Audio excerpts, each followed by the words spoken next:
Baiklah, Assalamualaikum warahmatullahi wabarakatuh. Pada kesempatan kali ini kita masih membahas tentang fluida statis, tapi di bagian part ketiga atau bagian terakhir, yaitu dimana kita akan membahas tentang tegangan permukaan, kapilaritas, dan viskositas.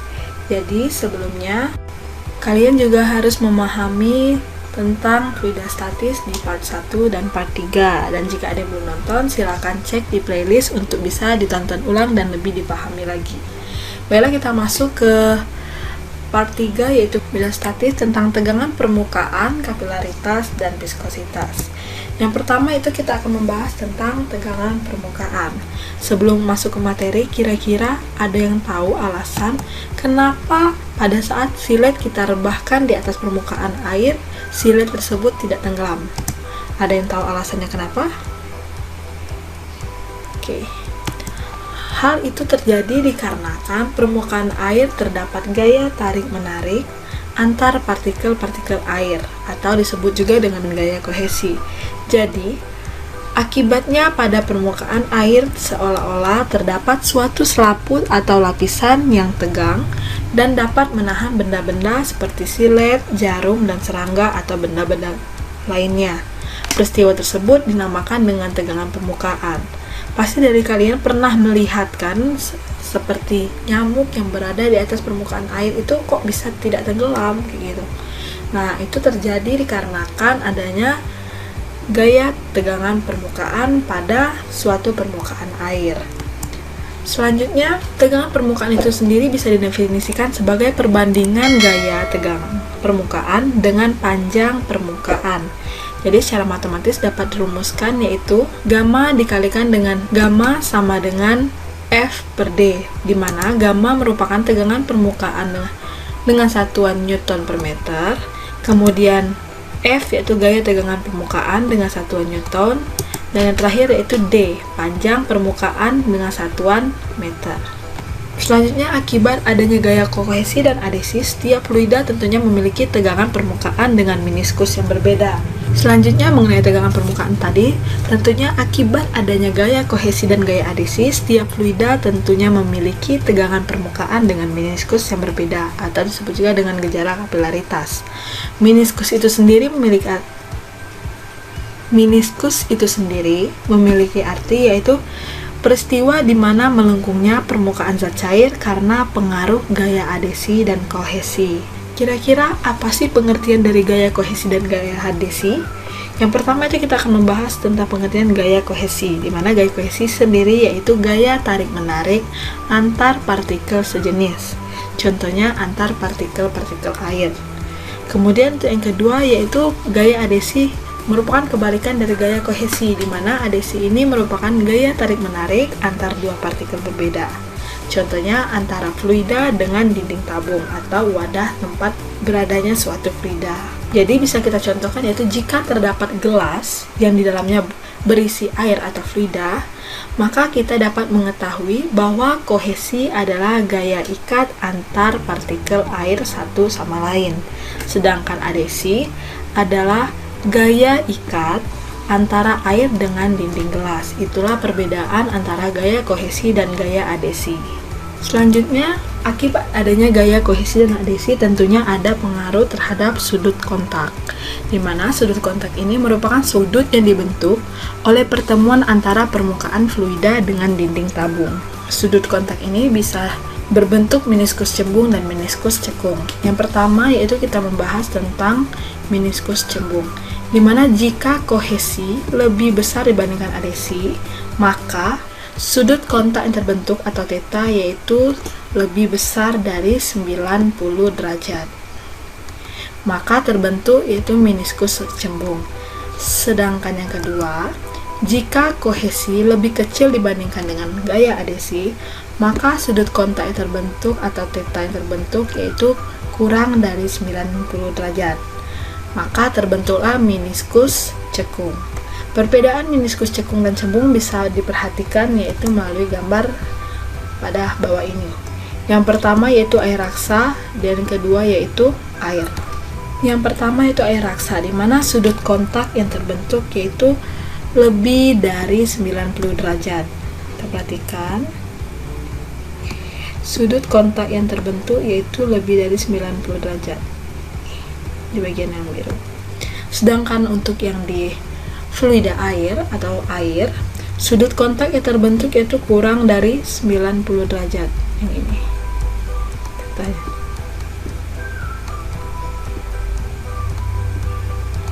90 derajat.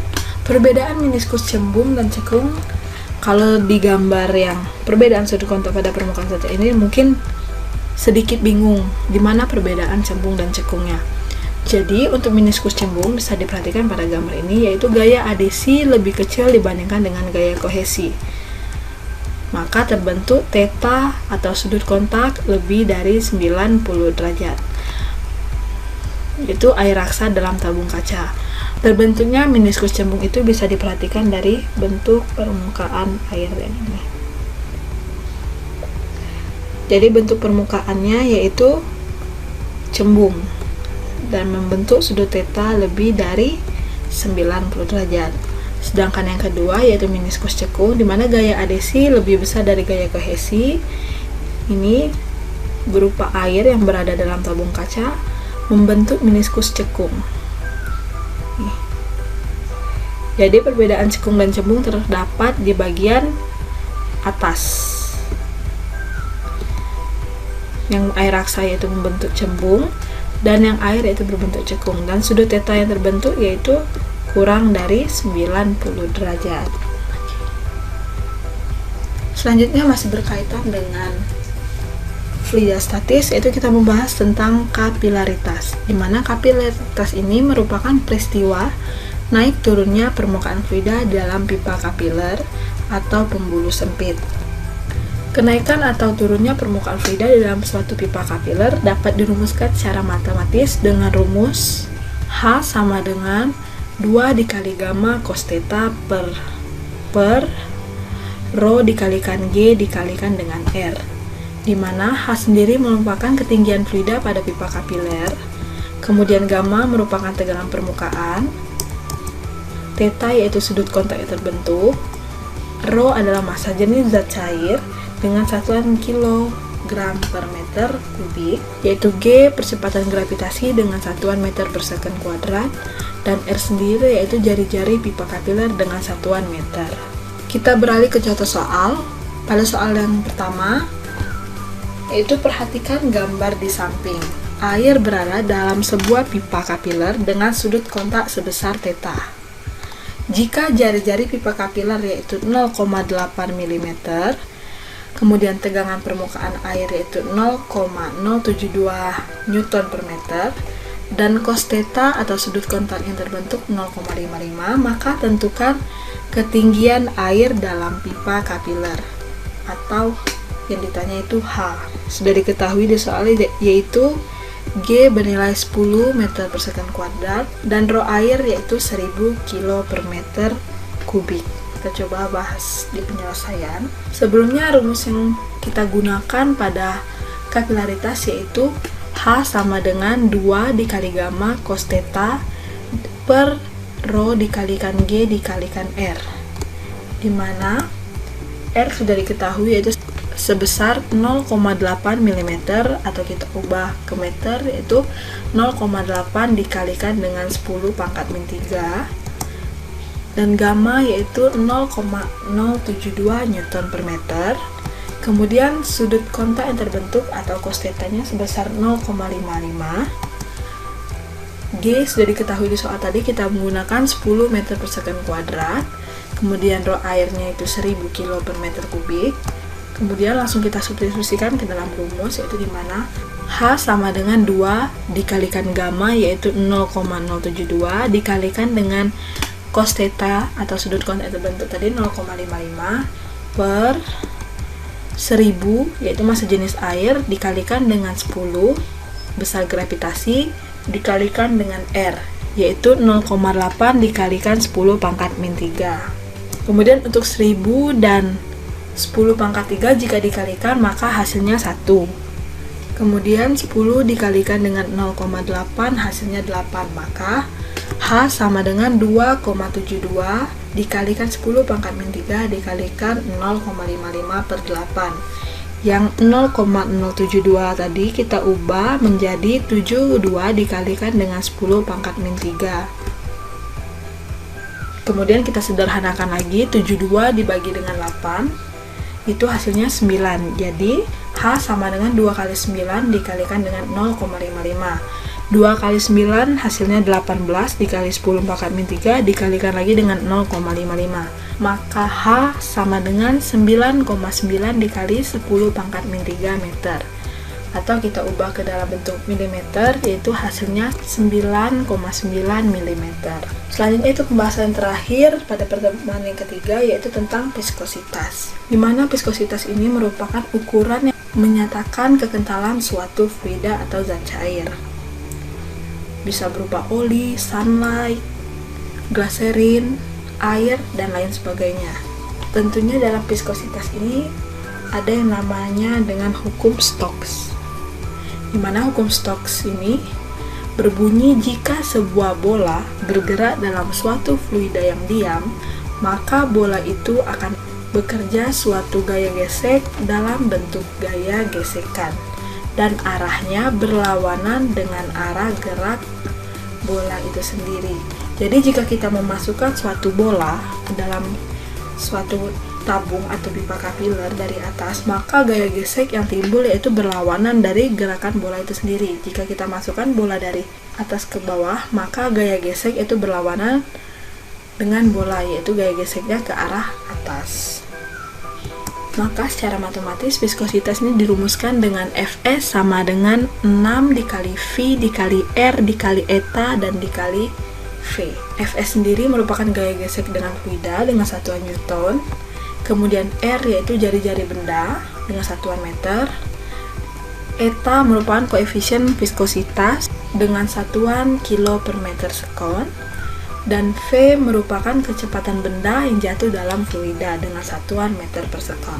Kita beralih ke contoh soal, yaitu sebuah kelereng dengan jari-jari 0,5 cm jatuh ke dalam bak berisi oli yang memiliki koefisien viskositas 110 dikali dengan 10 pangkat min 3. Tentukan besar gesekan atau gaya viskositas yang dialami kelereng jika bergerak dengan kelajuan 5 meter per sekon. Kita coba mengerjakan dengan dalam bentuk penyelesaian, di mana rumus yang kita gunakan untuk gaya gesek yaitu Fs sama dengan 6V dikali R dikali eta dikalikan dengan V.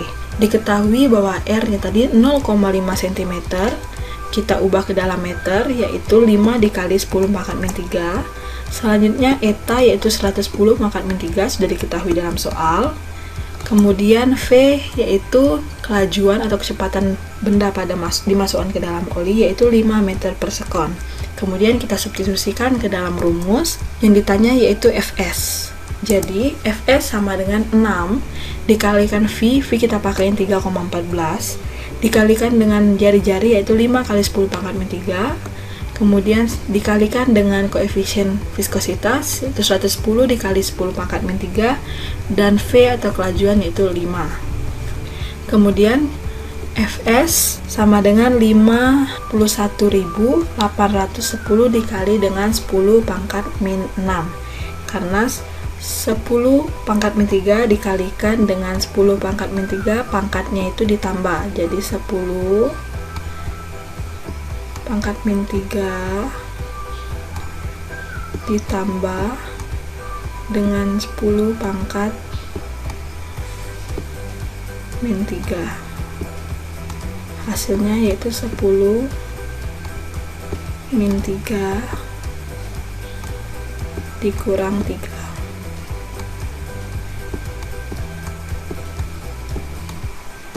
10 pangkat min 3 dikurang 3 yaitu 10 pangkat min 6. Selanjutnya kita ubah lagi 51.810 dikalikan dengan 10 pangkat min 6, hasilnya yaitu 0,051810 dengan satuan Newton, atau bisa kita bulatkan yaitu hasilnya Fs sama dengan 0,52 Newton. Itulah pembahasan terakhir pada fluida statis part 3 yang membahas tentang tegangan permukaan, kapilaritas, dan viskositas. Baiklah, kita sudah berada di penghujung materi tentang fluida statis dan nanti akan dilanjutkan dengan fluida dinamis. Semoga materi tentang fluida statis dari part 1, part 2, dan part 3 bisa dipahami dan jika terdapat pertanyaan bisa ditanyakan. Sampai bertemu di materi berikutnya. Jangan lupa tetap patuhi protokol kesehatan dan menjaga kesehatan, kebersihan selama masa pandemi. Dan walaupun masih dalam kondisi masa pandemi, tetaplah belajar dengan baik dan giat. Sampai bertemu di materi berikutnya. Semoga ilmu yang didapatkan dari materi fluida statis bermanfaat. Wassalamualaikum warahmatullahi wabarakatuh.